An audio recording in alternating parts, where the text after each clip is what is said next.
datang mau berobat atau mau sehat kah atau mau sakit karena nyamuk gigit tong.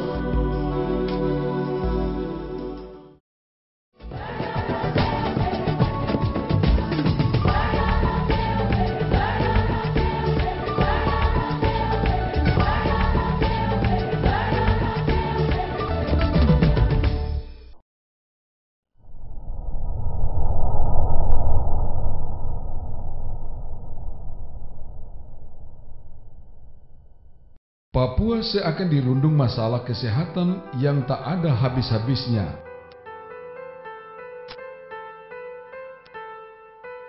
Tingginya tingkat penyebaran penyakit menular yang mematikan seperti malaria dan HIV,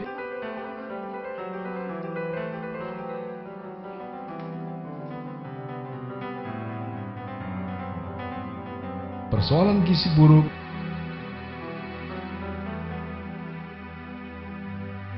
kurangnya infrastruktur penunjang layanan,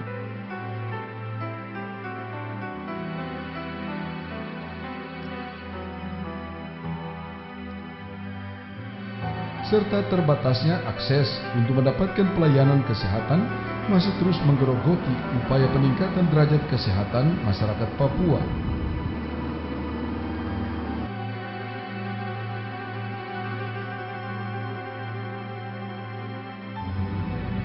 Kondisi geografis Papua yang beragam, mulai dari wilayah pesisir,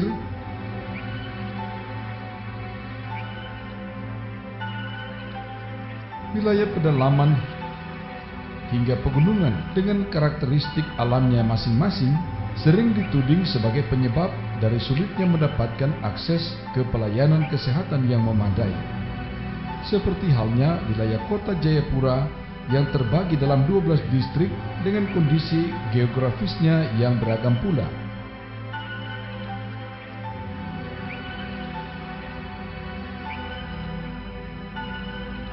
Puskesmas AB Pantai itu sebagai binaan untuk kita di Kampung Enggros, dan juga itu membutuhkan sarana transportasi. Saya ditelepon jam 12 malam oleh salah seorang dukun yang ada di Kampung Enggros. Dia katakan bahwa ibu ini pasien ini ada ibu yang mau melahirkan. Dia mau melahirkan di puskesmas. Jadi saya kemudian mengatakan bahwa oke, saya siap, nanti saya jemput di Pantai AB dengan mobil ambulans.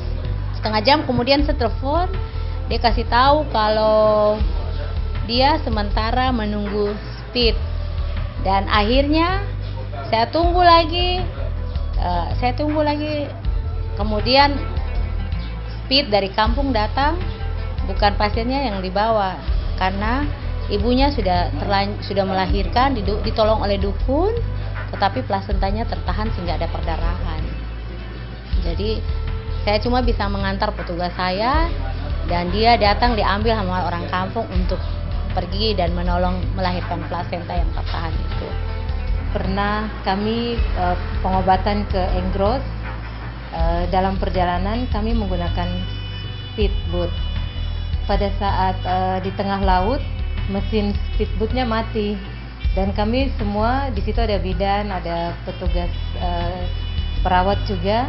Kami semua bertiga perempuan, dan waktu saat mesinnya mati, kami semua yang ada di dalam perahu itu semuanya sangat panik, tapi ya dengan tugas dan niat kami tetap bertahan sampai akhirnya mesin bisa jalan dan kami sampai di Enggros melakukan pengobatan.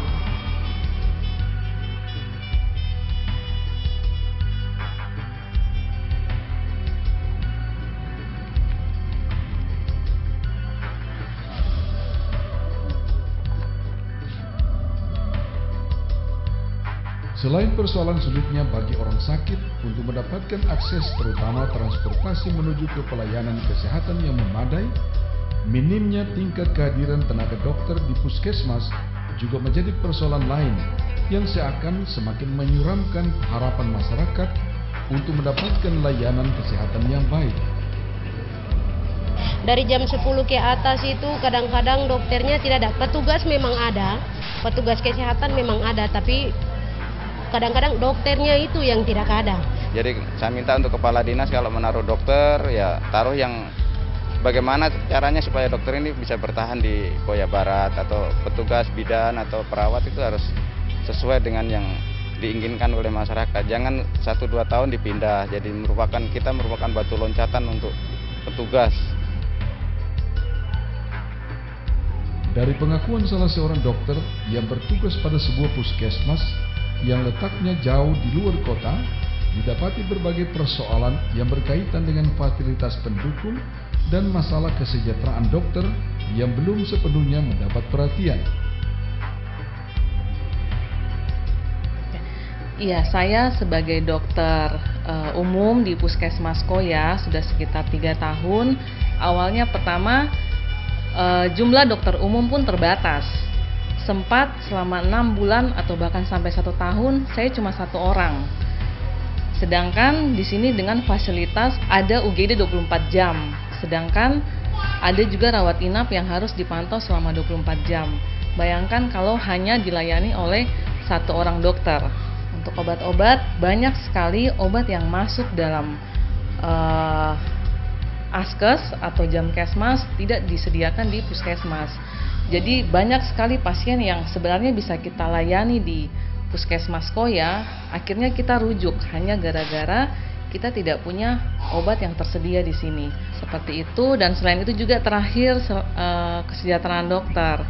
Yang kami tahu di provinsi atau di kabupaten lain, mereka mempunyai insentif untuk dokter yang bersedia 24 jam di UGD dengan jadwal yang diatur. Tetapi kami di Puskesmas Koya yang mempunyai UGD 24 jam dan rawat inap 24 jam, kami tidak mempunyai insentif. Hanya tahun ini 2013 baru diadakan jasa untuk jaga di UGD 24 jam. Jadi mulai tahun ini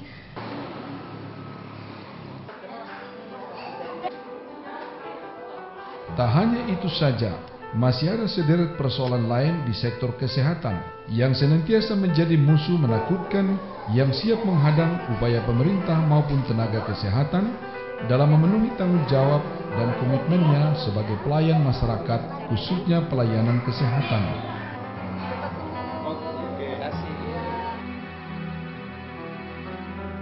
Obat-obatan dan alat kesehatan itu kalau bisa juga dilakukan pengadaan oleh pihak puskesmas, sehingga apa yang kita kebutuhan kita itu bisa terjawab.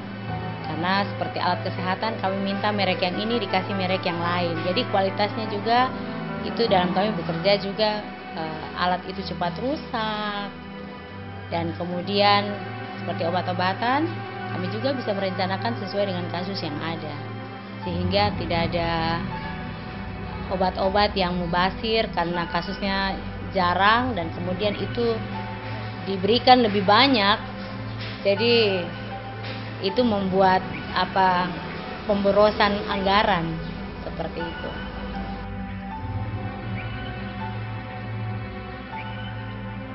Sampai pustu ini sudah meroboh, kasihan.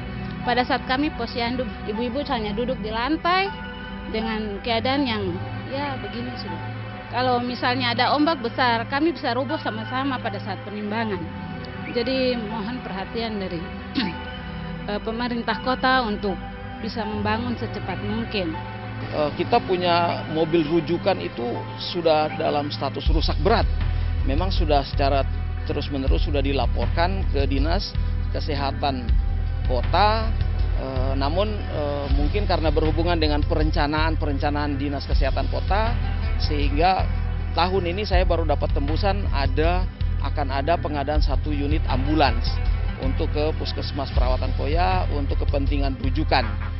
Kami juga baru berusaha untuk menyampaikan supaya juga selain mobil rujukan atau ambulans, kita juga difasilitasi dengan mobil puskesmas keliling. Karena kalau kita harapkan mobil ambulans saja untuk kepentingan rujukan, pada waktu yang bersamaan dia harus merujuk, sementara rujukan itu jumlahnya cukup banyak yang harus dirujuk ke rumah sakit rujukan yaitu Rumah Sakit AB Pura, Rumah Sakit Dok 2 atau bahkan beberapa rumah sakit swasta.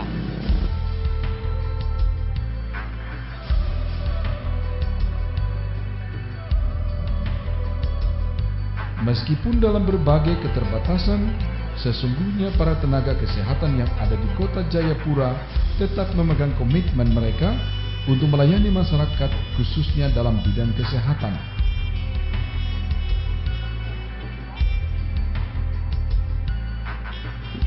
Saya sebagai dokter PNS di sini, saya punya hati, kami pun semua di sini punya hati untuk melayani. Saya berharap bahwa walaupun memang ada banyak kekurangan, tapi dari kekurangan itu kami bisa belajar untuk bisa memberikan yang terbaik buat masyarakat di sini. Pemerintah Kota Jayapura tahun 2011 membuat sebuah kebijakan baru dalam bidang kesehatan, yakni dengan memberikan kewenangan kepada 12 puskesmas di Kota Jayapura untuk membuat dokumen pelaksanaan anggaran atau DPA-nya sendiri.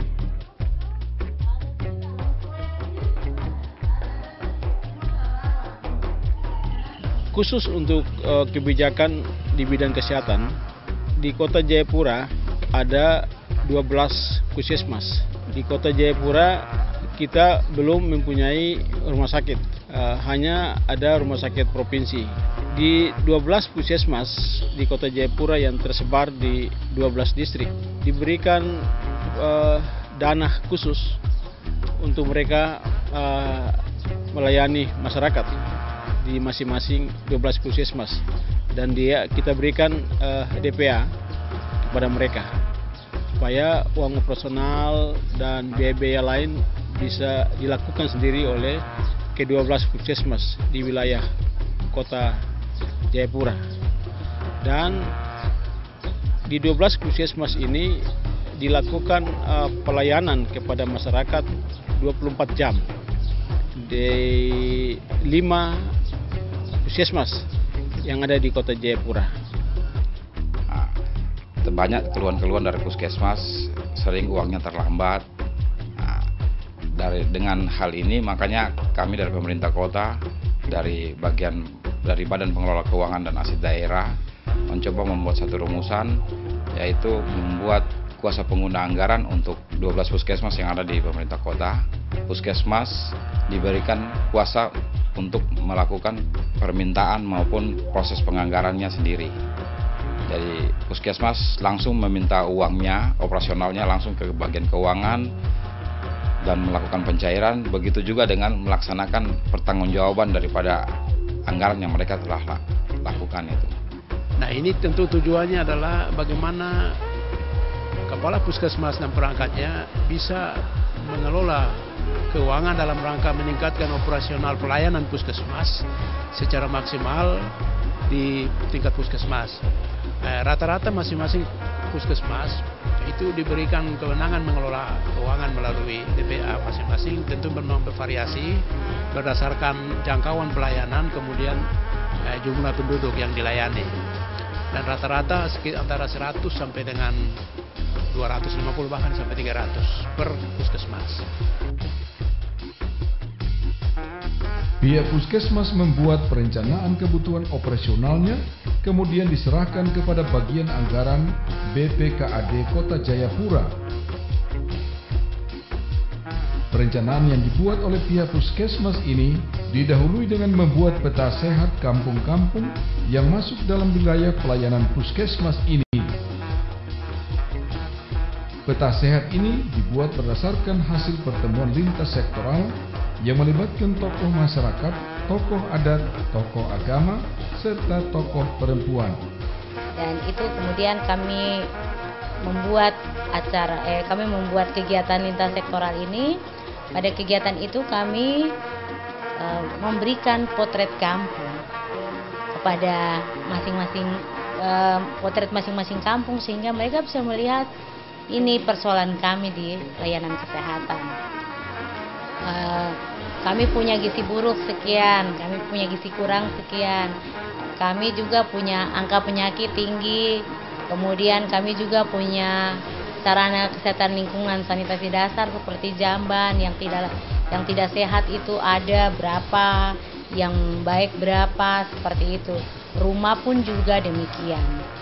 Seluruh pelayanan kesehatan yang kami lakukan di sini juga penyakit menular seperti TBC, HIV dan juga kusta sama frambusia itu juga kami berikan data-data itu kepada masyarakat. Iya, kalau kita juga 2012 kita sudah rapat. Kita punya usulan, masukan.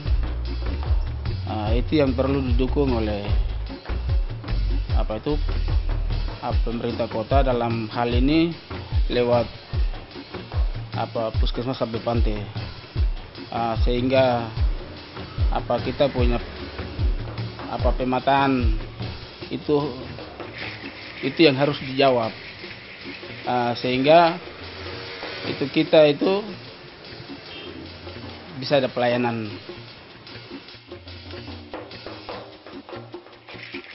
Kebijakan ini memastikan terserapnya anggaran di puskesmas sebagai pelaksana anggaran, sehingga pemanfaatan dana operasional puskesmas diharapkan akan lebih tepat sasaran.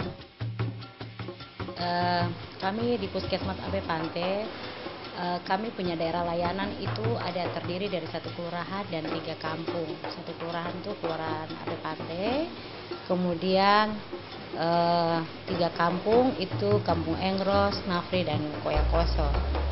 Kami juga memiliki sarana kesehatan yang lain seperti pustu. Itu kami punya 4 pustu, 1 di Engros, 1 di pustu di Nafri, dan 2 di Kampung Koyakoso.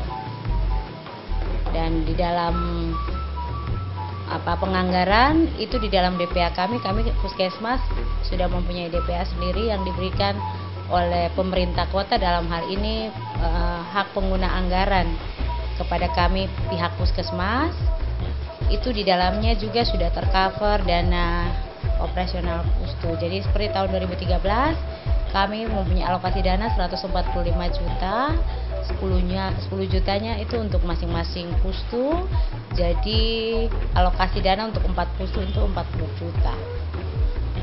Kemudian untuk pelayanan di UGD dan rawat inap itu kita maksimalkan juga supaya puskesmas perawatan ini bisa berfungsi maksimal untuk melayani tindakan-tindakan kedaruratan yang mengcover wilayah Muara Tami secara keseluruhan.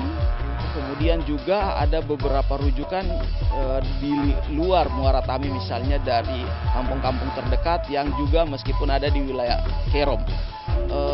Kemudian keberpihakan yang kita bisa gunakan dari pembiayaan itu, kami tahun 2013 itu maksimalkan hampir 50 juta untuk membiayai dokter ada di pelayanan di luar jam dinas. Kami punya 3 dokter pegawai negeri dan 2 dokter PTT. Itu kita memberikan subsidi untuk jasa medik dokter sehingga mereka ada di pelayanan di luar jam dinas.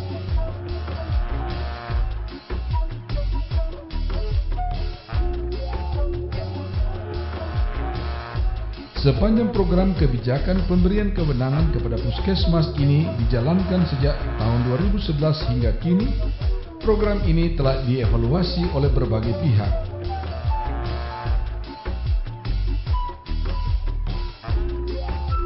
Kami melihat jelas dampak bahwa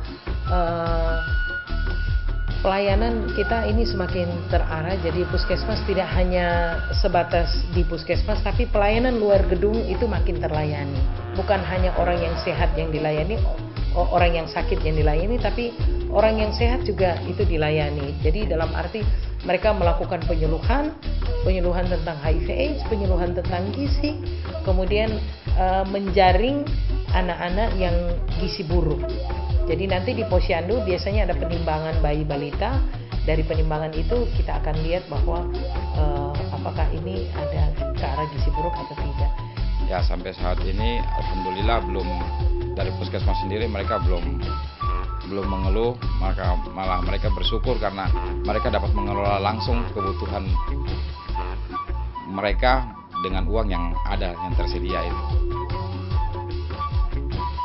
Pertanggungjawaban ya langsung mereka yang melakukan pertanggungjawaban, dan ya sampai saat ini untuk puskesmas ya cukup bagus mereka melakukan pertanggungjawaban untuk keuangannya.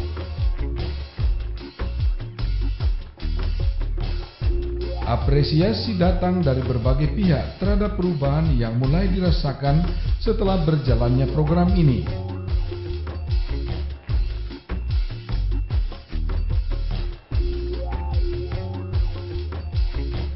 Sudah mulai ada perubahan, kami lihat di puskesmas ini ada bangunan-bangunan yang begitu memadai untuk masyarakat, kebersihan juga yang ada di dalam puskesmas ini. Kebersihan yang ada di puskesmas ini sudah mulai terjamin, sampah-sampah tidak berserakan ke sana kemari, ludah pinang, pokoknya semua itu ada di dalam tempat sampah. Kami bisa lihat di sini juga ada bunga-bunga dan semua ada di sekitar kami bisa lihat. Untuk tenaga kesehatan yang ada di puskesmas ini semua cukup. Kami rasa ada pelayanan yang begitu baik untuk masyarakat di sini. Karena kami sudah hidup di sini sudah hampir 20 tahun lebih. Hasil ya, identifikasi kami dari kinerja sendiri, di mana kami coba mengidentifikasi beberapa praktik baik di 4 kabupaten kota yang merupakan mitra atau fokus dari program kinerja itu sendiri. Dan menurut penilaian kami, Kota Jayapura dengan memberikan alokasi anggaran ke puskesmas melalui pengelolaan DPA itu merupakan hal yang positif, yang baik. Di mana di kabupaten lain yang ada di Papua maupun di Indonesia, hal ini belum ada yang lakukan. Dengan pengelolaan DPA, di mana puskesmas diberikan kewenangan untuk merencanakan anggaran sekaligus mengelola dana yang diberikan oleh pemerintah kota. Kami dari kinerja melihat bahwa dengan pengelolaan dana yang dikelola oleh puskesmas di Kota Jayapura ini merupakan hal yang cukup luar biasa, yang kami harapkan akan direplikasi ke kabupaten kota lain, sehingga menjadi contoh bagi kabupaten lain untuk mendorong puskesmas dalam pengelolaan keuangan.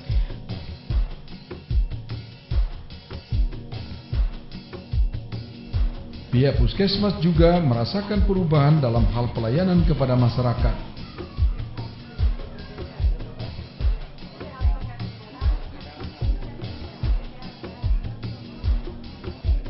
Dan syukur puji Tuhan dari kebijakan Pak Wali Kota sampai bulan ini kita sudah mencairkan, meskipun terlambat, di bulan April ini baru cair dana untuk mereka.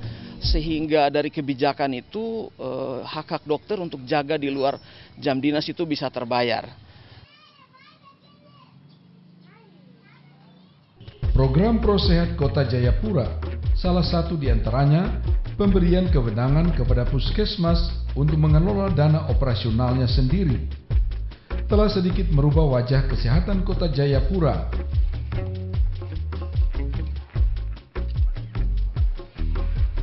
Ibarat dua sisi mata uang, hasil baik ini menimbulkan kegembiraan tetapi juga mengkhawatirkan tentang eksistensinya.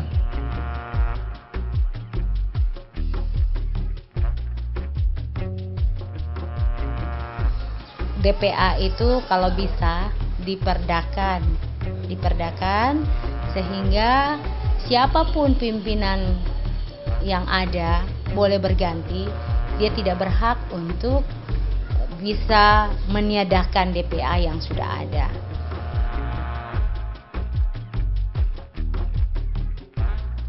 Pemerintah itu salah satu tugas pemerintah itu memberikan pelayanan yang sebaik-baiknya kepada rakyatnya. Karena itu sepanjang fungsi pelayanan kepada rakyatnya itu melekat di pemerintah daerah, maka siapapun pemimpin, saya yakin pasti itu tetap akan dilanjutkan. Puskesmas ini kan kebijakan kami, dan saya akan membicarakan dengan DPRD kota. Kalau boleh perda ini, kewenangan ini kita perdakan supaya dia akan berjalan terus. Kalau wali kota berganti, tetap ada perda ini tetap dilanjutkan oleh wali kota berikut, karena pelayanan kesehatan ini sangat penting kami rasakan.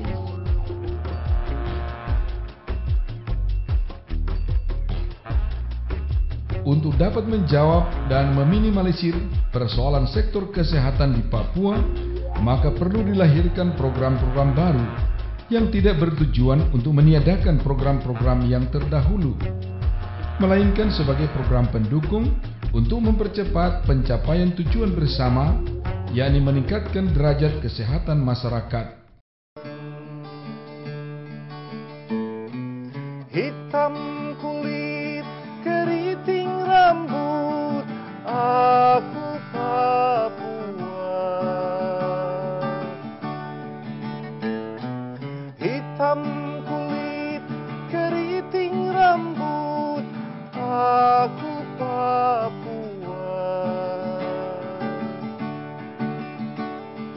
Biar nanti langit terbelah, aku